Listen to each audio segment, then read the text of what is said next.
How is it going, folks? Klutzy Joe coming at you with yet another video review, and this time, well, it's not a video review, but I'm actually going to talk to you guys about Superman Red Sun. Now, for those of you who don't know what the story is, this is Garth Ennis' one of Garth Ennis' greatest stories. It has to do with Superman landing in Russia instead of in Kansas, and how different it would actually be.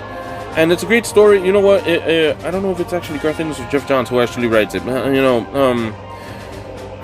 I brain fart on that one, but either way, I recommend it. You guys go ahead, go and check that out. If you guys don't want to, if you guys don't want to read the comic, then the motion comic is uploaded on YouTube. Go ahead and take a look at that, and then after that we can actually talk.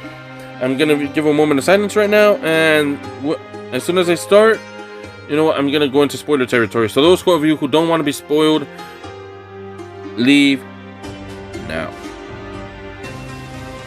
Okay, so for those of you who stuck around, I'm guessing that either you are very familiar with the story,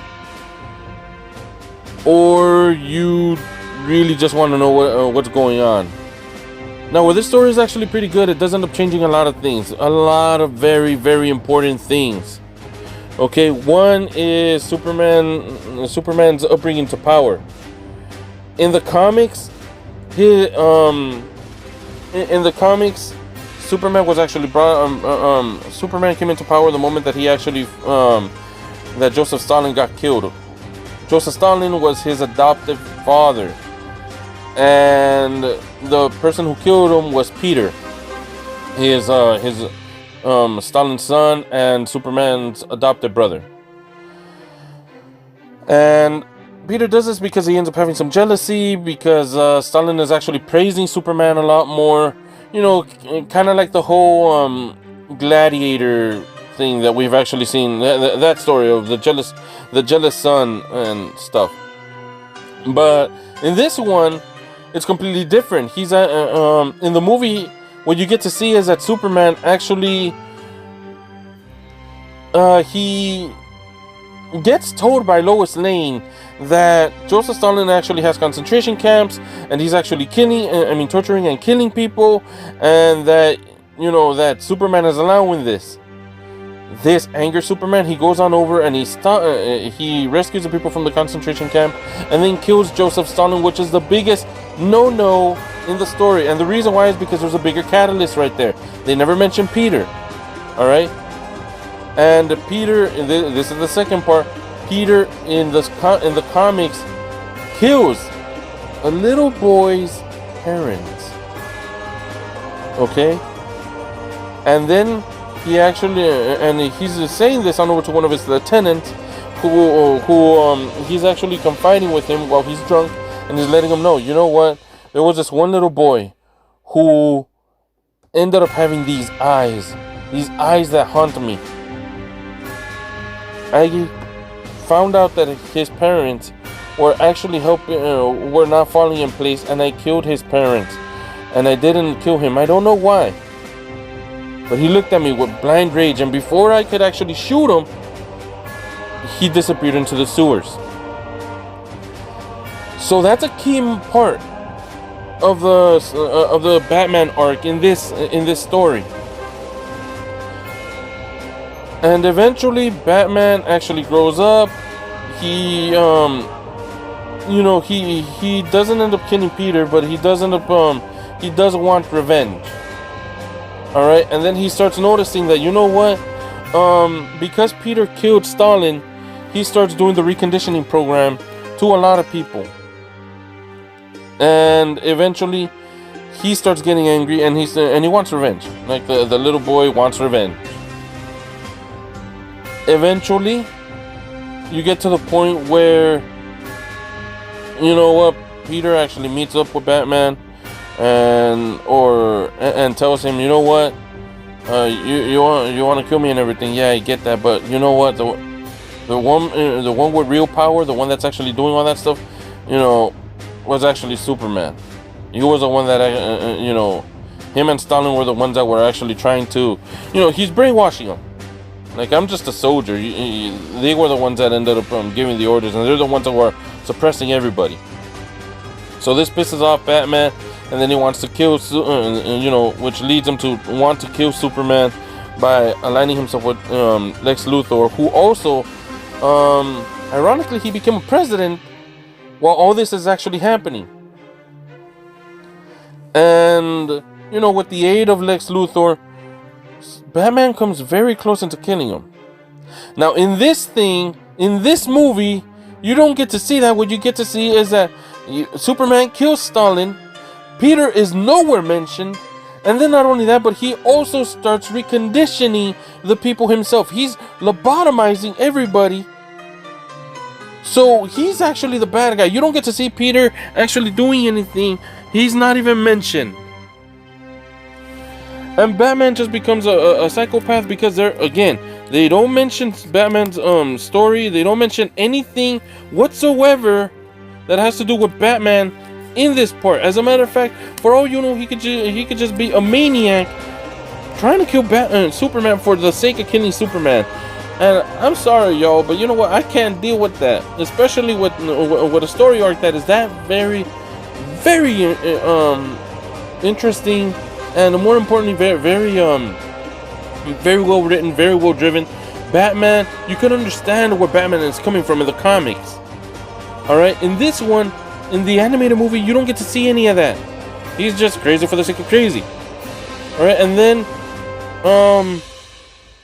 there's also the feminist idea of Wonder Woman that is actually brought over here. So politics are also brought into this movie. In this movie, you get to see that Wonder Woman actually kind of scoffs at the idea of men being in power, which is okay. I could kind of get that, but in the comics, she actually finds Superman attractive. And how is it that he is, how is it that he's actually very strong in his beliefs and trying to help people out? So before Superman would actually be corrupted, she was actually attracted to him. All right.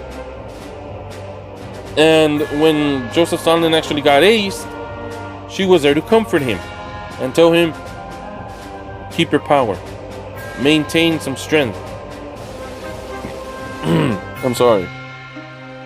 Now, Peter's demise doesn't come up until after Batman and Superman actually clash. Because at the very last minute, Batman actually tells him, you know what? The one who actually sent me was your brother Peter. Nowhere in this movie is it ever even mentioned. None of it is ever even mentioned. And you have a Wonder Woman that right here, she doesn't even scoff. She doesn't even like Superman. She doesn't want to comfort him. She doesn't want to give him the strength to actually, carry the burden of being the successor of Joseph Stalin or anything like that. She's just like, man, it's what you always do. You're just good to kill men. Ugh. It's just like, I'm sorry. You know what? No. This is one of the biggest sins that you have in this movie, because you're taking away the character development from Batman, the character development from Wonder Woman, and how is it that she turned from being a Russian sympathizer and actually, aligning himself with Superman onto the eventual separation, which it does end up happening. And you also take away Superman's character development. And how is it that his views start getting warped to being worse than Joseph Stalin? So yeah, this isn't doing it's not doing the story any justice. Now, the worst part about it all is the moment when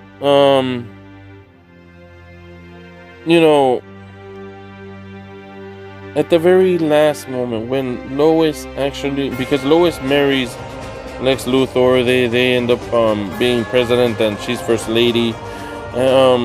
Superman finally gets angry, and he, after all the wars that US and Russia have been doing, he finally goes on over and he's about to confront Lex about everything that has been going on. And Lois comes on now. In the movie, she actually comes out with a freaking she comes out with the bottle CD of Candor. And she tells Superman, you know what? It's beautiful, isn't it? Just how you wanted it, just how you want everything. And he's just like, what are you talking about? I don't want that. You know, I always wanted to bring it back. It's just that I've never been able to. And then, you know, Brainiac tells him, you know what? No, I could have brought him back any time. It's just that you never told me anything. And then Lois just tells him, well, this is what you wanted, right? Like everybody in a bottle. And that's robbing Lex Luthor's victory from over Superman, because in the comics, Lex actually tells Superman. Lex actually has Lois Lane walk up to Superman and gives him and tells her to give him a letter. That letter, she doesn't know what it means, but as soon as Superman reads it, he falls down on his knees, and then he's just like, I don't. And that was, and what that letter said was very simple. And he just ended up telling Lex basically just wrote on over to Superman, why don't you put the whole world in a bottle? Making Superman remember that, you know what? Yeah, you're no different from Brainiac. You're just trying to keep everybody in a bottle. You're trying to control everybody. You're just as bad. And to me, that's an even bigger moment for character development, for everything possible. That would have actually helped out. And eventually, yes, Superman goes and he fights up against Brainiac, who kind of resists from actually bringing Kandor back and actually helping everything out. He actually fights him just like in the comics, and then after that he takes him on over to the sun or far away so that Brainiac explodes. Now this is the difference though. In the comics, Lex Luthor and Brainiac come together and they talk about this thing, and this is supposed to be one of those ways to actually kind of make Lex Luthor was a mastermind, and he was the one that actually calculated that Brainiac was actually going to turn on Superman the moment that Superman started being soft. And then when Superman actually goes and he does destroy all that stuff, before that thing would explode, Superman has a moment of clarity and he starts thinking, and the only thing that he does, as soon as he realizes that Lex Luthor actually, he kind of orchestrated all this stuff, he's just, all he does is just say, well played. It explodes. Everybody's happy. Lex Luthor writes everything down. And then he ends up enjoying his retirement. He gives his power on over to somebody else. When he's president, he actually retires. His terms are up, and then he just gives his power on over to somebody else. And then he writes a book, and he becomes a great success. And there's monuments actually lifted because Lex Luthor was a one man to beat Superman. In the meantime, while Lex is actually getting the speech, Superman is in the back. Superman is actually right there on the crowd, and Lois vaguely notices him. Superman doesn't smile at her, or winks, or any of that crap. He just turns around and then just walks away, knowing that, you know what? This was probably the best choice that he could have ever made. The animated movie kind of does that, but takes away everything about it. It takes away the moment where Superman recognizes that, yeah, Lex was right, and that it's better to just let the people actually govern the people, not him. And eventually you get to see that, Earth becomes the next Krypton, and then finally, when the planet is about to die, then all of a sudden, they kind of bring it full circle, because then after, they actually say that, the House of El actually ends up having Kal-El, and they send them on over to a planet very similar to Earth. And that's how the story ends, letting us know that maybe in a different world, all this might be canon, but it's not. But in this movie, they take away all that stuff, and you don't even get to see anything of, like, you know, how society actually grows or anything like that. And yeah, that was it. Superman Red Sun. Now, my thoughts about the DCAU in total has been a complete misstep. I don't necessarily know how to actually describe it. I don't like it. How is it that they've taken a lot of liberties? And in this one, they have. I suggest that if you guys want to really actually delve into all this stuff, and you guys want to complete a concrete story of Red Sun, please look at the motion comic, or read the comic, or actually, you know, do anything more different. As a matter of fact, I'm pretty sure that you guys can actually come up with a better story than what this thing is, because what the animated movie did was butcher a very, very dear story of my that's close to my heart, because I actually love Superman. He's supposed to be the symbol of peace. And then when you end up seeing something else like this, when you see the other side of the coin, which is Superman Red Sun, you actually get to see that, you know what, so if we entrust somebody that, even though they might end up having good intentions, power always corrupts a person. Anyways, this has been Klutzy Joe. On over to more personal note. I will end up telling you guys one thing, and that is that I will no longer be a part of a channel with D Showtime. It's nothing bad, nothing all that rough. It's just that we end up having creative differences that just don't align, and I think that my run has actually came to its end. I do end up thanking D Showtime for actually having me on his channel. I got nothing but love for him. If you guys actually do see this video, please go and support him. Give him a like, you know, give him a follow. You know, he wants to build up his channel. And please don't forget to end up sharing my videos.